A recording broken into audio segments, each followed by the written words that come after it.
But as far as storytelling, is there anything that you guys maybe that you've heard, or do you have a sense of I mean, obviously this generation's so young, but do you have any sense of how their perception of storytelling and their interests are different or the same as their predecessors?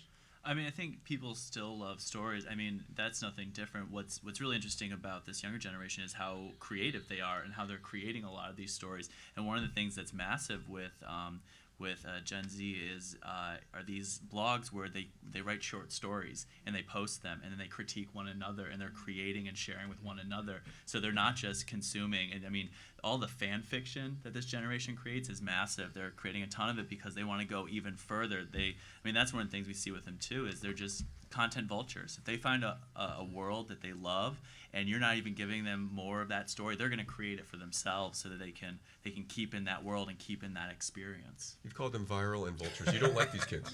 No, I mean, I think everyone's Just content joking. No, it's tough. V's, man. It's all V's. Yeah, a lot of V's, you know.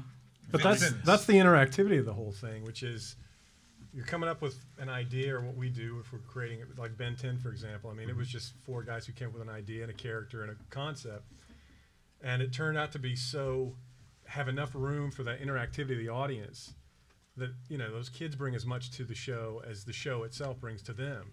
So when you're coming up with something new, it's almost like this delicate balancing act of coming up with something that is fully formed and has all the pieces that it needs, but it also leaves room for the viewer's interest and for them to create. What were you used to say about the slice of?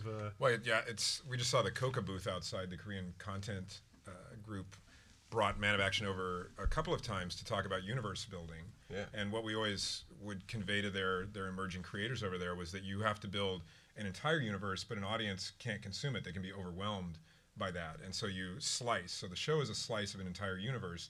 And then, as you were saying, sometimes the fans fill in the other side of it, but it has to be thought out in a very big palette these days, but then delivered in a smaller portion. So it's the universe and the slice is what we're. You're kind of leading the viewer a little bit. You're kind of nudging them in certain directions, and they take it from there.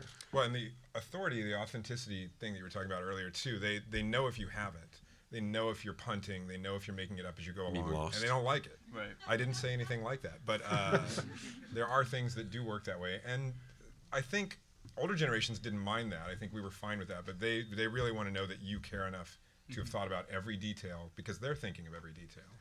That's really interesting. So, and it makes perfect sense too why things like Star Wars, you know, George Lucas universe is actually now almost a seasonal thing. Like it never ever goes away. It's almost like the Beatles now. It's reached that level.